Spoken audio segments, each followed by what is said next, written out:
میری داستان خوش رنگ پھولوں سے لپٹے ہوئے ایک خوبصورت پتھریلے کاٹیج سے شروع ہوتی ہے جس میں میں اپنے بوڑھے والدین کے ساتھ رہتا تھا۔ ہماری پہاڑی بستی سلسلہ کوہ کے نشیب میں پھولوں سے ڈھکی ہوئی کیسی شاداب جنت معلوم ہوتی تھی جسے کسی نے پہاڑیوں کے قدموں میں لا رکھا ہو۔ میرا باپ اس علاقے کا سردار تھا، ساری بستی اس کا دلی احترام کرتی تھی۔ اس کا حکم نہ ماننا گویا موت کو دعوت دینا تھا۔ بڑے بڑے قبائلی سردار اس کے حکم کی سرتابی نہ کر سکتے تھے۔ میری پرورش شہزادوں کی طرح ہو رہی تھی، لیکن میں ابھی چھوٹا ہی تھا کہ ایک روز میری ماں کو ایک زہریلے ناگ نے ڈس لیا۔ جوگی بلوائے گئے لیکن وہ کچھ نہ کر سکے۔ میری ماں کا سانپ سے کاٹا جسم تڑپتا رہا۔ میں بے بسی اور حیرت کی تصویر بنا یہ جاں سوز نظارہ دیکھتا رہا۔ ماں کی موت کا یہ نظارہ بڑا ہی کربناک تھا جو میری روح کا زخم بن کر رہ گیا۔ میں لاکھ کوشش کے باوجود اس نظارے کو اپنے تخیل سے ہٹا نہ سکا اور نہ ہی اپنے دل سے فراموش کر سکا۔ میں سہما سہما اور اداس نظر آنے لگا۔ مجھے سانپ کے وجود سے نفرت ہو گئی۔ سانپ اور انسان ایک دوسرے کے ازلی دشمن ہیں۔ انسان سانپ کو دیکھتے ہی اس کا سر کچلتا ہے اور سانپ اسے ایڑی پر کاٹتا ہے۔ جب میں 10 برس کا ہوا تو میرا جذبہ انتقام جنون کے درجے پر آ پہنچا۔ میں پہاڑیوں اور جنگلوں میں چلا جاتا اور مختلف اقسام کے چھوٹے بڑے سانپ مار مار کر بے حد خوش ہوتا۔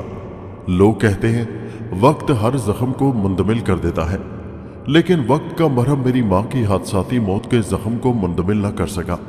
سانپ سے نفرت اور انتقام کا جذبہ میری عمر کے ساتھ ساتھ بڑھتا اور پرورش پاتا چلا گیا۔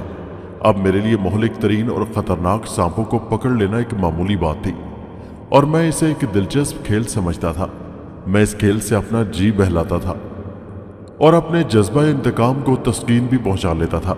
میں جب بھی کوئی سانپ پکڑتا تو میرا سر فخر سے اونچا ہو جاتا، خون کی گردش تیز ہو جاتی، آنکھوں میں شرارے رقص کرتے اور جب تک میں اس موذی کو مار نہ ڈالتا مجھے سکون نہ ملتا۔ سانپ کا سر کچل کر مجھے جو روحانی مسرت محسوس ہوتی تھی اسے میں لفظوں میں بیان کرنے سے قاصر ہوں۔ کئی ماہ و سال اسی طرح گزر گئے۔ بڑے بڑے جوگی، ناگپال اور سادھو حیران تھے کہ آخر میں اتنے خطرناک سانپ کیسے پکڑ لیتا ہوں، جبکہ سانپ پکڑنے کا ان کے نزدیک ایک ہی طریقہ تھا کہ وہ بین کی کوئی مدھر لے چھیڑ کر سانپ کو پہلے مست کر دیتے اور پھر جب سانپ بانسری کے سحر میں مبتلا ہو کر سدھ بدھ کھو بیٹھتا تو وہ اسے ہولے سے پکڑ کر پٹاری میں بند کر لیتے۔ لیکن بعض سانپ ایسے تھے جو پھن اٹھا کر جھومتے، لیکن جب انہیں پکڑنے کی کوشش کی جاتی تو وہ بجلی کی سرعت کے ساتھ اپنا کام کر جاتے اور انہیں پکڑنے والا سپیرا چشمے زدن میں موت سے ہم آغوش ہو جاتا۔ لیکن میں نے سانپ کو پکڑتے وقت کبھی بین کا سہارا نہ لیا تھا، بلکہ میں سانپ کو ایسے پکڑتا تھا جیسے وہ کوئی بے ضرر کیڑا ہو۔ میں خود حیران تھا کہ وہ کون سی شکتی یا طاقت ہے جو سانپ پکڑنے میں میری مدد کرتی ہے، لیکن باوجود بار بار سوچنے اور غور و فکر کرنے کے میری سمجھ میں کوئی بات نہ آ سکی تھی۔ بستی میں مجھے اب بہادر خان کے بجائے ناگ مار کہا جانے لگا تھا۔ میں اب جوان ہو کر سانپوں کے متعلق اتنا کچھ جان چکا تھا کہ تجربہ کار ماندری، ناگپال اور سال خوردہ سادھو بھی نہ جانتے ہوں گے۔ اس کے علاوہ میرے ذخیرے میں سینکڑوں اقسام کے سانپ تھے، اگرچہ یہ سبھی مردہ تھے، لیکن میں ان سب کو بڑی حفاظت سے رکھتا تھا کیونکہ یہ میرے برسوں پہاڑیوں اور جنگلوں میں بھٹکنے اور جان جوکھوں میں ڈالنے کے نتیجے میں جمع ہوئے تھے۔ ان دنوں میں جب میں نے بچپن سے نکل کر جوانی کی حدوں کو چھوا تھا تو میرے دل میں ناگوں کے شہنشاہ شیش ناگ کو پکڑنے کی خواہش چٹکیاں لینے لگی، لیکن سانپوں کے بارے میں اتنا کچھ جاننے کے باوجود مجھے یہ علم نہ تھا کہ یہ ناگ کس مقام پر پایا جاتا ہے۔ میں اسی ادھیڑ بن میں تھا کہ اس ناگ کو کہاں تلاش کیا جائے کہ ایک روز مجھے اپنی وادی کے کچھ فاصلے پر ایک جٹا دھاری سادھو آتا دکھائی دیا۔ اس نے گیروے کپڑے پہن رکھے تھے، پاؤں میں لکڑی کا چپل اور گلے میں منکوں کی مالا تھی۔ اس سادھو کے پرجفال چہرے سے ظاہر ہوتا تھا جیسے وہ کسی اور ہی دنیا کا باسی ہے۔ اس کی آنکھوں میں ایک عجیب سی چمک تھی۔ وادی کے قریب آ کر اس نے مدھر لے میں بین بجائی تو یہ لے ایک لہر بن کر میرے رگو ریشے میں سرایت کر گئی۔ نہ جانے یہ بوڑھا سادھو کن منزلوں کو طے کرتا ہوا ہماری روح پرور اور شاداب وادی میں داخل ہوا تھا۔ یہ بھوکا پیاسا معلوم ہوتا تھا، چنانچہ میں اسے بڑی عزت و تکریم سے اپنے کمرے میں لے آیا۔ ہم قبائلی لوگ مہمان نوازی میں اپنا ثانی نہیں رکھتے، مہمان آ جائے تو اسے اپنی انتہائی خوش بختی اور اللہ کی رحمت سمجھتے ہیں۔ मैंने साधु की तवाज़ो दूध और ताज़ा फलों से की, और जब कुछ खा पी कर उनकी जान में जान आई तो उसने कमरे को सूंघते हुए मुस्कुरा कर कहा, बच्चा, हम तेरी सेवा से बहुत आनंद हुए। झूठ बोलने की जरूरत नहीं, हमें तू नागमार मालूम होता है। साधु की ये बात सुनकर मैं हैरान और शशतर रह गया। हालांकि मैंने उसे अपने बारे में अभी कुछ भी ना बताया था और ना ही उसे अपने सांप दिखाए थे, लेकिन वो कमरे की बू सूंघ कर ही समझ गया था कि यहाँ बहुत से मुर्दा नाग मौजूद हैं। मैं हैरतज़दा होकर उस साधु के चेहरे की तरफ तक रहा था कि साधु की हल्की और पुरतकद्दुस आवाज़ कमरे में लहराई, बच्चा, तुम्हें अपने मुतल्लिक कुछ बताने की ज़रूरत नहीं। मैं जान चुका हूँ तू नागों का बैरी है, लेकिन अब बैर और क्रोध को तर्क करके तुम्हें मेरा साथ देना होगा ताकि हम दोनों शीशनाग की तलाश करें। बच्चा, शीशनाग को पकड़ने की आरजू मेरे मन को 20 सालों से बेअकल किए हुए है। शीशनाग? मेरे मुंह से निकला। हाँ बच्चा, वो नाग है जिसके नीचे 7 बादशाहों का खजाना दफन होता है, मगर शीशनाग को कोई किस्मत वाला साधु या सपेरा पकड़ पाता है। ये सांप पुरस्कार शक्तियों का मालिक होता है। बस यूं समझ लो, जिसने ये नाग पकड़ लिया, दुनिया जहान की बादशाहत उसके कदमों में आ गई। उस शीशनाग के सामने चिराग अलादीन की कोई हकीकत नहीं। मैं बरसों घने जंगलों में उसको तलाश करता रहा, लेकिन ये नाग ना मुझे जंगलों में मिला ना पहाड़ों में। ये नागा पर्वत की पहाड़ी में गार में रहता है और पूनम के दिन नीचे खंडर में उतरकर अपनी मादा के साथ मिलाप का लुत्फ उठाता है। बच्चा, ये मेरी जिंदगी का राज था जो मैंने तुम्हें बता दिया। बताओ, तुम इस मुहिम में मेरा साथ दोगे? लेकिन ठहरो, इससे पहले कि तुम कोई फैसला करो, मैं तुम्हें बड़ी सच्चाई के साथ बता देना चाहता हूँ कि भगवान की सौगंध, ये सारा सफर बिपता का सफर होगा। तुम्हें मेरे साथ मुसीबतों के पहाड़ों से टकराना और भूखा प्यासा रहकर अपने मकसद का पालन करना पड़ेगा। अब सोच कर फैसला करो, क्या तुम इसके लिए तैयार हो? मैंने साधु अमरनाथ की बातें बड़ी दिलचस्पी और गौर से सुनी। भला मैं इनकार कैसे कर सकता था, जबकि शीशनाग को पकड़ने की मेरी दरीना ख्वाहिश पूरी हो रही थी। चुनाचे मैं अपने तमाम अजीजों कारिब, प्यारे चाचा और घर के सुख को खैर बात कहकर नगरी नगरी भटकने वाले साधु अमरनाथ के साथ चल पड़ा। हम दोनों ने मंजिल पर मंजिलें तय की, घने जंगलों को अबूर किया और बड़ी मुसीबतों, दुश्वारियों और कठिनाइयों के बाद अपनी मंजिल को आ लिया। हमारी मंजिल नागा पर्वत थी, जो बड़ी पुरस्कार और अजीब सी जगह थी। छोटी बड़ी अनगिनत स्याह पहाड़ियों के दरमियान एक नीले रंग का फलक बोस पर्वत खड़ा था। उस पर्वत की बुलंदी का कुछ अंदाजा नहीं लगाया जा सकता था। नशेब में चंद गार थे जिनके दहाने बड़े बड़े वजनी पत्थरों से ढके हुए थे। उनके साथ साथ कुछ अमूदी चट्टानें ऐसे लगती थी जैसे तिलिस्मी गारों के ऊपर नोकीले पत्थरों पर निगरो हबशियों की लाशें लटक रही हों। अमरनाथ के चेहरे पर नागा पर्वत पहुंचते ही बाहर आ गई थी। वो सफ़र की सारी सबूतों को भूलकर आने वाले खुशगवार दिनों के तस्वुर में सरशार था। कुछ यही कैफियत मेरी थी, बल्कि अगर मैं ये कहूँ कि मैं साधु अमरनाथ से कहीं ज़्यादा खुश और पुरुमीद था तो कोई मुबालगा ना होगा। अमरनाथ नागा पर्वत से कुछ फासले पर सिंहासन जमा लिया और ज्ञान ध्यान में मसरूफ हो गया, क्योंकि उसे पूनम रैन का इंतजार था। वो धुनी रमाए बैठा रहता और मैं वादी से भरे मरगजारों में निकल जाता। उन मरगजारों के शुमाली जानिब सेब और शफ्तालू के दरख्तों की बहुतात थी। मैं उन बागात से पके हुए सेब और शफ्तालू तोड़ लाता और हम दोनों उन फलों से अपना पेट भर लेते। हमारे पास अनाज का कुछ जखीरा भी था, मगर हम उसे बहुत कम इस्तेमाल करते थे। आप यकीन कीजिए कि नागा पर्वत जैसे वीराने पर आबादियों का हुस्न कुर्बान किया जा सकता था। उसके दिलकश और रूह परवर नज़ारे जन्नत से कम न थे। नागा पर्वत से 2 मील परे तो आबादियों के छोटे छोटे आसार मौजूद थे, लेकिन उनके करीब कोई बस्ती ना थी। इसलिए जब अमरनाथ का जी सब्जी, तरकारी या भाजी खाने को चाहता तो मुझे 2 मील का ये सफ़र तय करके आबादी से चीज़ें खरीद कर लानी पड़ती थी। बल्कि मैं तो इस बात का मुंतज़िर रहता कि अमरनाथ सब्जी तरकारी की फरमाइश करे, ताकि मैं जी भर कर सैरो तफरी कर सकूं। मैं चूँकि कबायली इलाके का बाशिंदा होने की वजह से गोश्त का बहुत रसिया था, इसलिए मैं अपने लिए हर दूसरे तीसरे रोज़ कोई ना कोई शिकार मार लाता और भून कर खूब मज़े से खाता। साधु अमरनाथ को मेरे गोश्त खोरी पर कोई एतराज़ न था।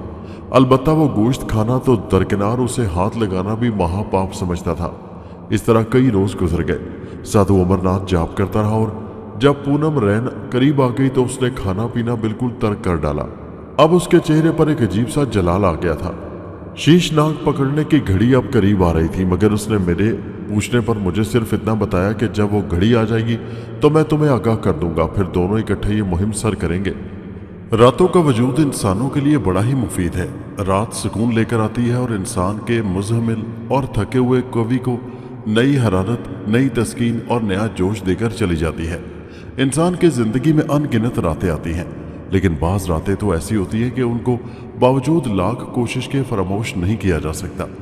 और हकीकत यह है कि मैं भी नागा पर्वत की वो हसीनो दिलफरेब रात आज तक भूल नहीं सका। उस अलिफ लैलवी रात का तस्वुर आता है तो मैं एक नशा सा महसूस करने लगता हूँ।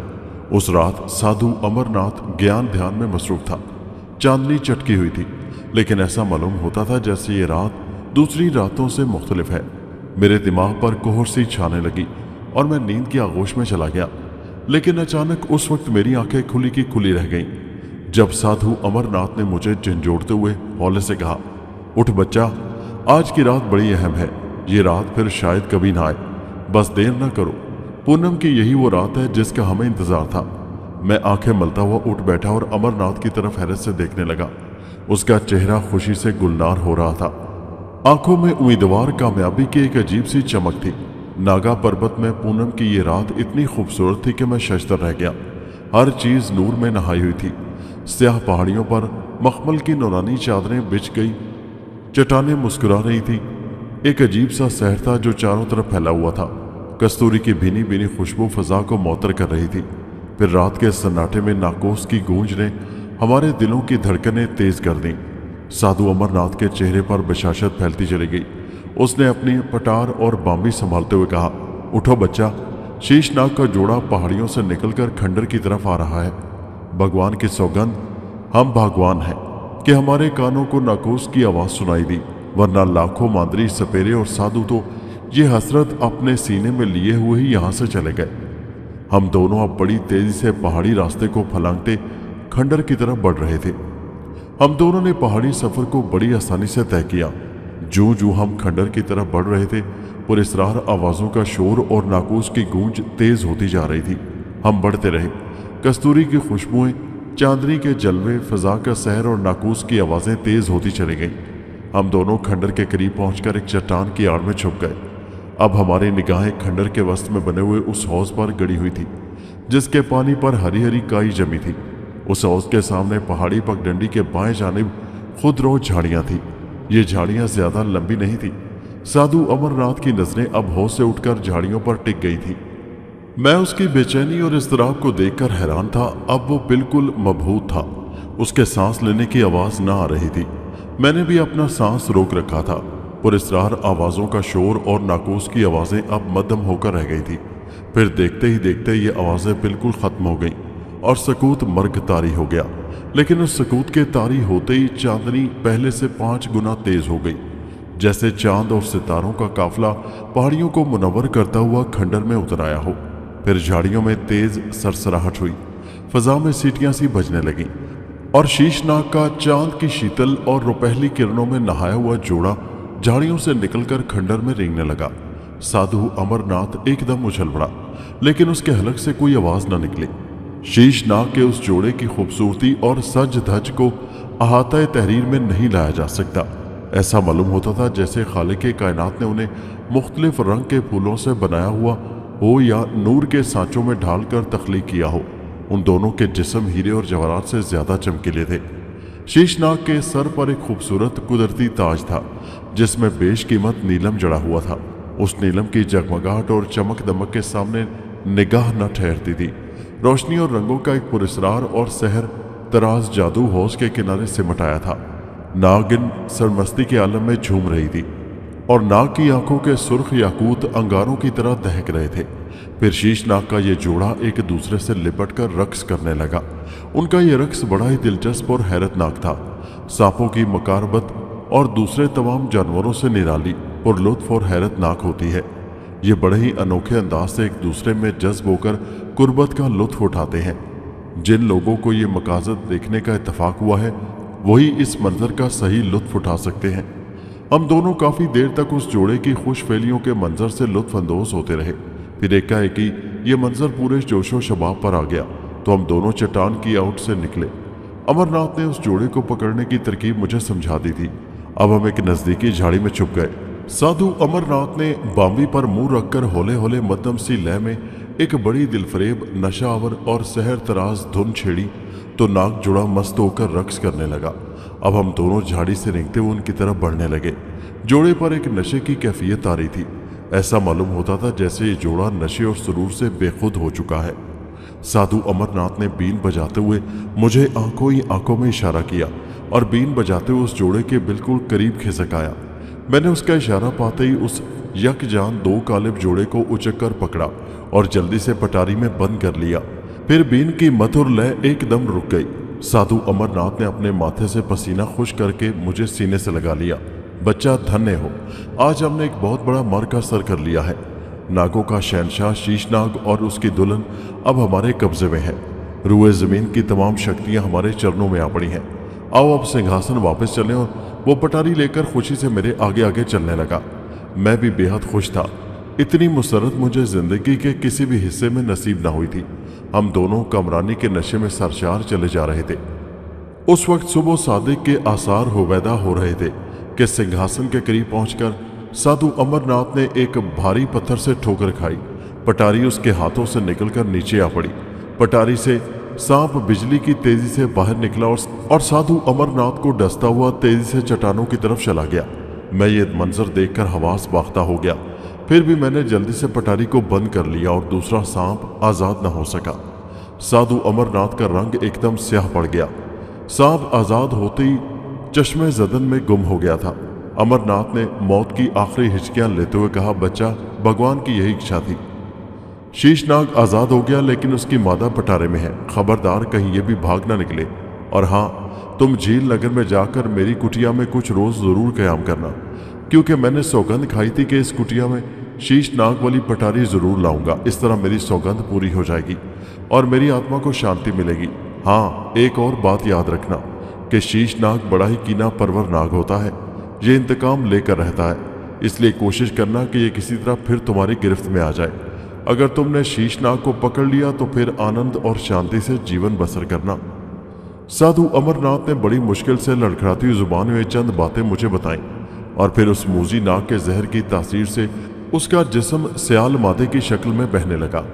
मैं साधु अमरनाथ की हसरतनाक मौत का मंजर जिंदगी के आखिरी लम्हों तक भूल नहीं सकता। आज भी वो मंजर मेरे जहन में आता है तो मेरी रूह कांप उठती है। मेरे देखते ही देखते उसकी हड्डियां तक पानी हो गई थी। उफ मेरे खुदा, कितना रूह फरसा और दर्दनाक मंजर था। फिर मैं साधु अमरनाथ को उसी हालत में वहां छोड़कर अपनी घायल रूह और जख्मी परिंदे की तरह तड़पते हुए दिल को लेकर झील नगर की तरफ चल पड़ा। झील नगर में साधु अमरनाथ की कुटिया मुझे बहुत पसंद आई। उसके मुकाबले एक पहाड़ी नाला बड़े जोशो खरोश से बह रहा था। हर तरफ मोतिये, गुलाब और चमेली के फूलों की बहुतात थी। कुटिया को चारों तरफ से केले के दरख्तों ने ढांप रखा था। सब्जाजारों में ताउस नाच रहे थे, यानी मोर। मैंने पटारी को मजबूत रस्सी से बांधकर कुटिया के कोने में रख दिया और मिट्टी के तेल का दिया जो कुटिया में मौजूद था रोशन करके चटाई पर लेट गया। रात ज्यादा तो ना हुई थी, लेकिन सफर की थकान से मैं कसल मंदी महसूस कर रहा था। मेरा सारा जिस्म बोझल हो रहा था, इसलिए मैं झोंपड़ी में बिछी हुई चटाई पर लेटते ही नींद की आगोश में चला गया।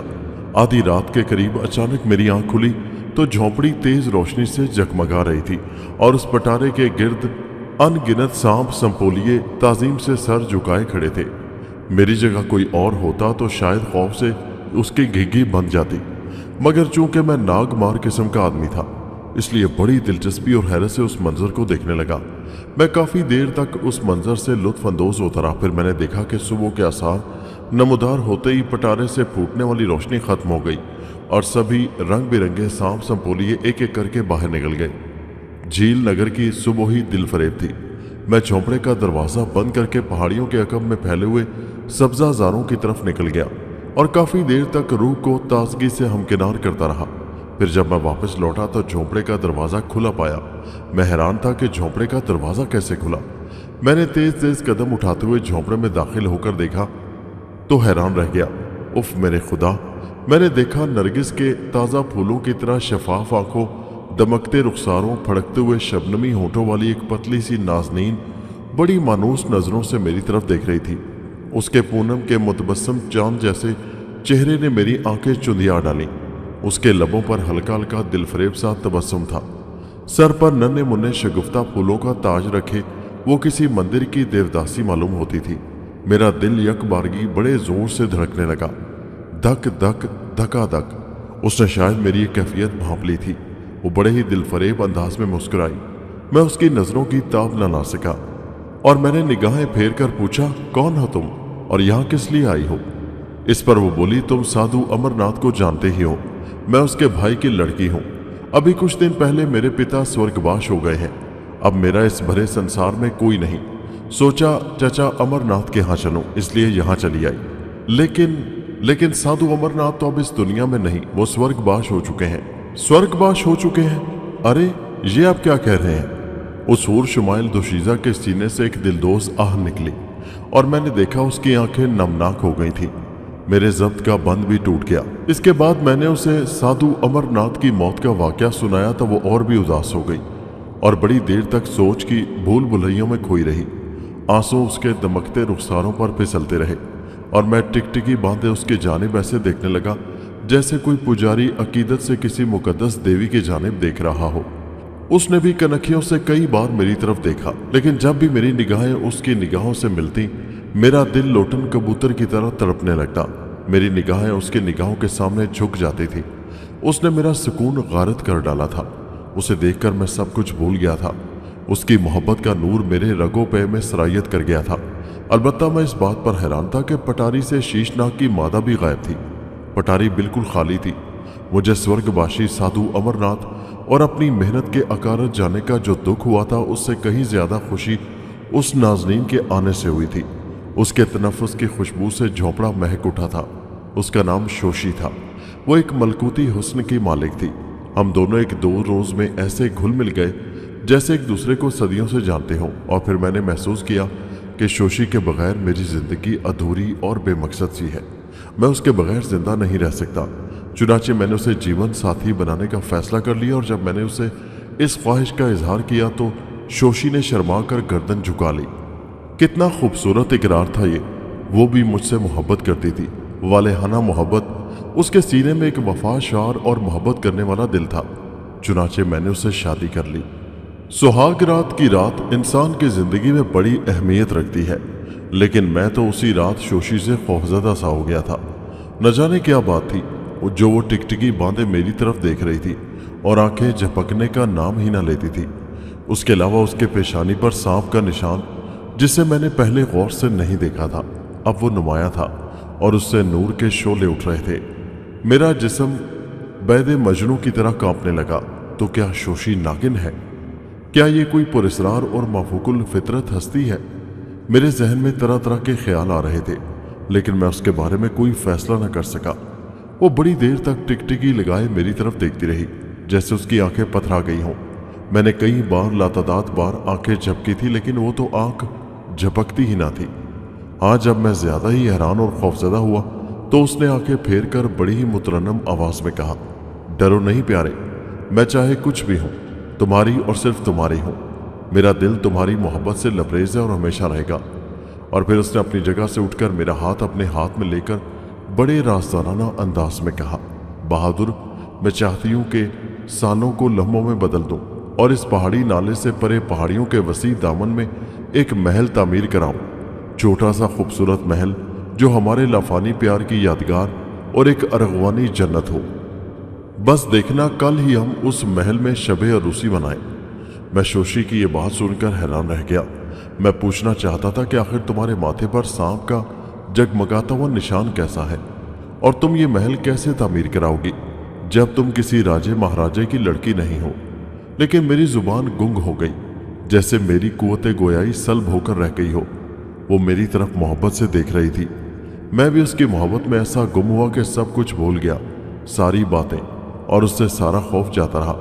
हम काफी देर तक राजो न्याज में खोए रहे। अगली रात खुशबुओं में बसी हुई थी। शोशी अरूसी जोड़े में मेरे सामने थी, यानी दुल्हन के जोड़े में। उसकी आंखें गैर फानी मोहब्बत से भरी हुई थीं। मैं उसका हुस्न शबाब और राजकुमारियों जैसा लिबास देखकर हैरान था। हकीकत तो यह है कि शायरों ने जितने सरापे लिखे हैं, मुसव्विरों ने जितनी तस्वीरें बनाई हैं, संग तराशों ने जितने मुजस्मे तराशे हैं, और दुनिया वालों ने जितनी दिलफरेब मूर्तें देखी हैं वो उन सब से हसीन शाहकार थी। शोशी का रंग उस रात मुसर्रत से गुलनार हो रहा था। जब हम दोनों झोंपड़े से बाहर निकले तो बांस के दरख्तों की झुंड पर पूनम का चांद होले होले उभर रहा था। मैंने शोशी की जानिब देखा तो मुझ पर मदहोशी छा गई और सारे बदन में खुशबू का एक लहर सी दौड़ गई। वो उस समय सुर्ख लिबास पहने चांद की दूधिया रोशनी में बहुत ही प्यारी, दिलकश और सुंदर नजर आ रही थी। उसके लिबास से खुशबुएं फूट रही थी। आज उसके घनेरे बालों में चंपा की अध खिली कलियों का ताज सजा हुआ था और उसके हुस्न में एक लाहौती दिलनवाजी आ गई थी। हवा के झोंकों में मखमूर से होकर हम दोनों नाले के उस पार पहाड़ियों के दामन की तरफ चले जा रहे थे, जहां हमने सुहाग की रात के मजे लूटने थे। हमारा सफर लंबा ना था, चुनाचे हम बहुत ही जल्द नाले को अबूर करके पहाड़ियों के दामन में आ पहुंचे। लेकिन वहां पहुंचकर मेरी आंखें खुली की खुली रह गईं, क्योंकि अब वसी मैदान की जगह वहां पर एक छोटा सा खूबसूरत महल खड़ा था। उस महल के मेहराबों और गुंबदों पर नूरानी जगमगाहटों से ऐसा मालूम होता था जैसे आफताब आधी रात पर है। हम उस महल के अंदर दाखिल हुए तो अजीब समा था। एक खूबसूरत कमरे में बड़े बड़े कीमती कालीन और गालीचे बिछे थे, फानूस जगमगा रहे थे। ये कमरा शाही साजो सामान से पूरी तरह आरास्ता व पैरास्ता था। यहाँ की चीज़ें इतनी उम्दा और शानदार थी कि मैंने कभी ख्वाब में भी ना देखी थी। शोशी मेरा हाथ थामे होले होले उस कमरे में आ गई। उसने मुझे एक ज़र निगार कुर्सी पर बिठा दिया। मैं चश्मे हैरत में ये सब कुछ देख रहा था कि आखिर ये सब क्यों और कैसे हो गया। मेरी समझ में कोई बात ना आ रही थी। थोड़ी देर बाद मैंने एक खूबसूरत मेज़ पर चांदी और सोने की तश्तरियों में अनवाउ इकसाम के खाने चुने हुए देखे। उनके साथ ही फल और मशरूबात भी थे। न जाने ये एहतमाम किसने किया था। मैं सोच सोच कर थक गया था। मेरी अकल जवाब दे गई थी, खुदाया ये सब क्या है? क्या शोशी इतनी बड़ी ताकतों की मालिक है कि उसने एक ही दिन में ये महल और सारा साजो सामान मुहैया कर लिया? मैं भी सोचों में घिरा हुआ था कि शोशी की शहर से मीठी और आबशारों से कहीं ज्यादा मुतरन्नम आवाज सुनाई दी। बहादुर प्यारे, तुम न जाने किन लाहासिल सोचों में खो गए हो। खाने का वक्त हो गया है, आओ पहले खाना खा लें। फिर हम दोनों ने खाना बड़े मजे से खाया और जब तरह तरह की नेमतों से सैर हो गए तो उस कमरे से बाहर निकले। कमरे के बाहर बेशुमार लड़कियों ने हमारा स्वागत किया, लेकिन यह देखकर मेरा जिस्म सुन हो गया कि उन लड़कियों के निचले धड़ नागिनों जैसे थे। फिर ये लड़कियां जो शायद सब की सब खूबसूरत बांदियां और कनीजें मालूम होती थीं, दाएं बाएं मौदब हमारे साथ चलने लगी। रात अब भीगती जा रही थी। चुनाचे शोशी की इन कनीजों और सखियों ने उसे हुजला अरूसी में पहुंचा दिया। हुजला अरूसी की गैर मामूली सज धज देखकर हैरत होती थी। ये किसी राजकुमारी की ख्वाबगाह मालूम होता था। हवेली पर्दों के पीछे खूबसूरत पलंग पर फूल ही फूल बिखरे हुए थे। लेकिन उस वक्त जब मैंने सुर्ख फूलों की शहजादी का घूंघट उलटकर सुहाग का मजा लूटना चाहा, अचानक की खौफनाक फुनकार सुनाई दी और मुझे ऐसा मालूम हुआ जैसे मेरे जिस्म को किसी ने मजबूत रस्सियों से जकड़ डाला है। मेरा सांस घुटने लगा। महल की रोशनियां एकदम गुल हो गई थी। अंधेरे और गर्मी से मेरा दम घुटने लगा। फिर अचानक एक नीली नीली सी रोशनी की एक लहर में मुझे यूं दिखाई दिया जैसे मैं किसी गार में हूं। मैंने अपने बदन में दुखन महसूस की और हौले हौले आंखें खोल कर देखा तो मेरा जिस्म एक मर्दम आजार अजदे की खौफनाक लपेट में था। वो मुझे अपने वजूद में जकड़े हुए था। फिर चंद लम्हों बाद मेरी हड्डियां किड़किड़ाने लगी तो मैं चीख उठा। अपनी चीख के साथ ही मुझे शोशी की निर्दोष चीखें सुनाई दी। अब वो मेरे सामने खड़ी थी और उसके चेहरे की रंगत जर्द पड़ गई थी। मैं उसके माथे पर जगमगाने वाले सांप के निशान की रोशनी में उसका चेहरा देख रहा था। वो कांप रही थी, उसका हलक खुश्क हो रहा था। उसने चीख कर कहा, नाग देवता के लिए इसे छोड़ दो शीश, शीश इसे छोड़ दो, ये बिल्कुल बेगुनाह है। कसूर तो मेरा है शीश, मुझे सजा दो। जुर्म मैंने किया है, पापन मैं हूं। शीश, शीश नाग देवता के लिए इसे आज़ाद कर दो। वो मुझे इस मूजी अजदे की गिरफ्त से रहा कराने के लिए मिन्नतें कर रही थी, लेकिन अजदे की फुनकार लम्हा बलम्हा तेज होती जा रही थी। अब उसके मुंह से चिंगारियां बरसने लगी थी। ये शायद गुस्से और नाराजगी का इजहार था। शोशी गिड़गिड़ाती रही, लेकिन उस मूजी नाग ने अपनी गिरफ्त ढीली ना की। उसकी वहशतनाक फुनकारों से गिरने वाले शोलों से गार में अंगारे जलते हुए मालूम हो रहे थे। अब शोशी गुस्से में आ गई। उसने चीख कर कहा, शीश इसे छोड़ दो। मैं कहती हूँ शीश, मैं अपनी जान पर खिल जाऊंगी, लेकिन इसे आंच नहीं आने दूंगी। इस पर फुनकार ही फुनकार में मुझे उस नाग का एक कहका सुनाई दिया। शायद उसने शोशी की इस धमकी पर भरपूर कहका लगाया था, और इसी कहके के साथ ही मैंने देखा शोशी मुंह ही मुंह में कुछ बुड़बुड़ाने लगी। उसकी आवाज मेरी समार से टकरा रही थी, सपारा संपा, सपारा संपा। कुछ देर बाद मैंने देखा अब वो एक नागिन की शक्ल इख्तियार कर रही थी। उसका निचला आधा हिस्सा नागिन का हो गया। अब वो उस मूजी के सामने गुस्से से फुनकारने लगी। दोनों काफी देर तक फुनकारते रहे। न जाने उन दोनों की क्या गुफ्तगू हुई। सांप की गिरफ्त मुझे ढीली महसूस हुई, मगर मैं आजाद ना हो सकता था। अब नाग के मुंह से झड़ने वाले शोले खत्म हो गए और उसके ताज में जगमगाने वाले नीलम की नीली नीली सी मध्यम रोशनी में मैंने शोशी को दोबारा इंसानी रूप इख्तियार करते हुए देखा। लेकिन अब गुस्से के बजाय उसके चेहरे पर थकन और मायूसी के आसार झलक रहे थे। उसके आर्जों के गुलाब बुझे बुझे और कमलाए हुए थे।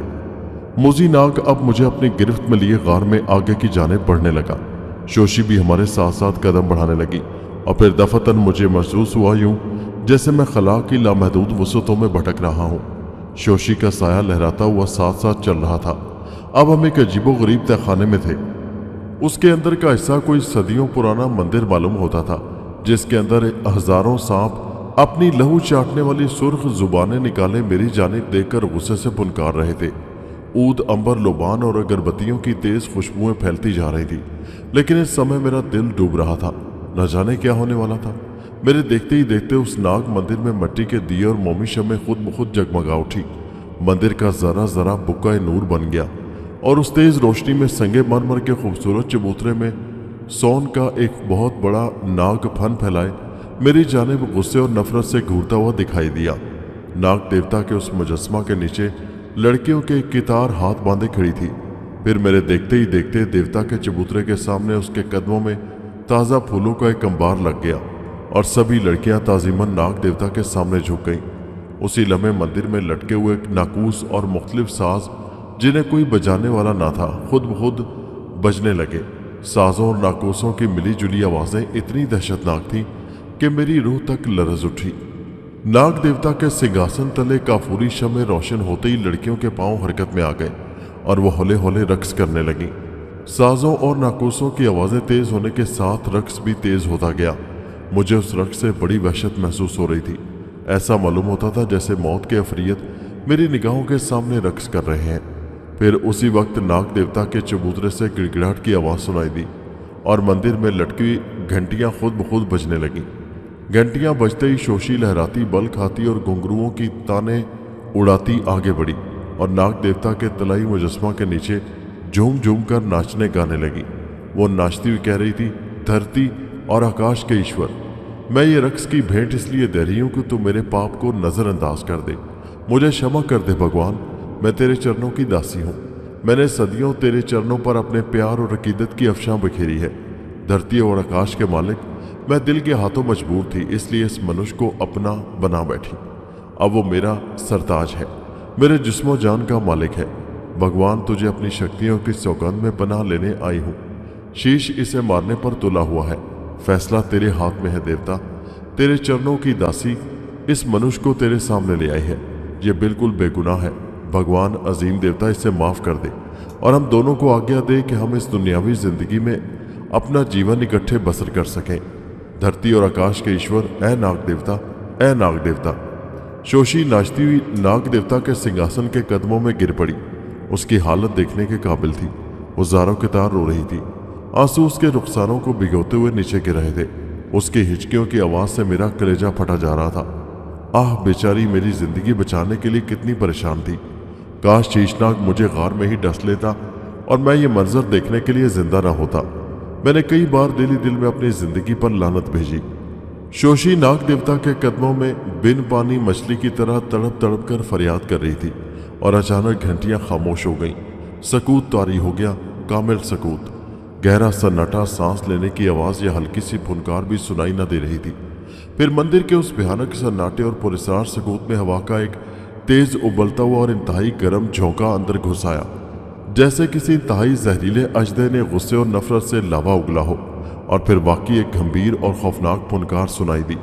तलाई फन में जान पड़ गई और नाग देवता की आवाज़ मंदिर में गूंजी, शोशी उठो, उठो शोशी।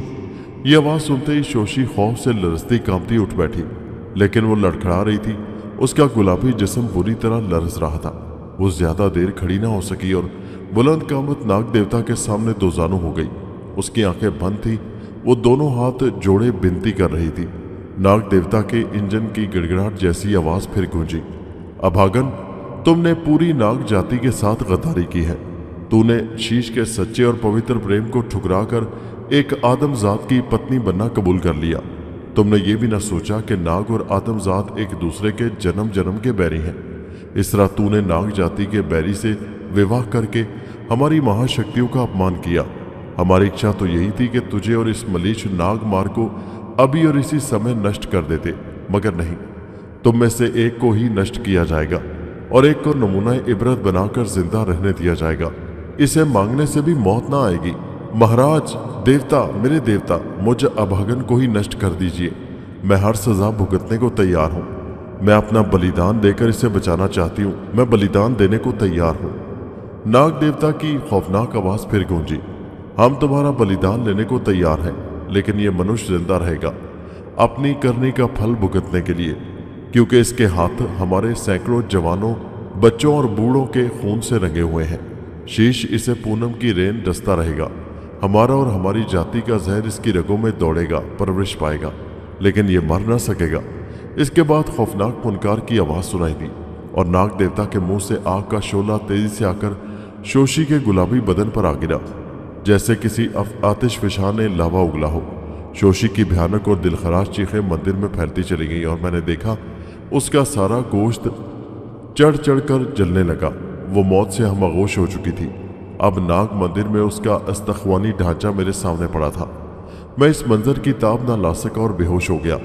जब मुझे होश आया तो मैं अपने घर में पलंग पर पड़ा कर रहा था। न जाने नाग मंदिर से मुझे कौन उठाकर लाया था, किस शक्ति ने मुझे मेरे घर पहुंचाया। इस वाकया को 50 साल गुजर चुके हैं। हर माह जब पूनम का चांद अपनी शीतल किरणों से धरती को मुनव्वर करता है तो मुझे अपने जिस्म में अकड़न महसूस होती है। मेरी हड्डियां किड़किड़ाती हैं, खून की गर्दिश तेज हो जाती है। ऐसा मालूम होता है जैसे शीशनाग ने मुझे पूरी कुव्वत से अपने वजूद में जकड़ लिया है। फिर उस मूजी का डंग मुझे अपने जिस्म में जहर बखेरता महसूस होता है। मेरी नब्जें डूबने लगती हैं, पसीने से शराबूर हो जाता हूँ। उस वक्त मैं हालत नज़ा में होता हूँ, मगर मौत मेरे करीब भी नहीं फटकती। इस मौका पर जब जहर मेरे वजूद में फैलता है तो शोशी का खूबसूरत और कमल सा चेहरा मेरी आंखों के सामने आ जाता है। मैं तस्वुर की आंखों से उसके जल कर भस्म होने का मंजर देखता हूँ और शोशी शोशी पुकारता हुआ पागलों की तरह बिस्तर से उठकर पहाड़ियों की तरफ भागने लगता हूँ। खुदाया, उफ मेरे खुदाया, शोशी को मैं आज तक नहीं भूल सका। उसकी याद मेरे सीने में अब तक महफूज रहेगी। शोशी, आह शोशी।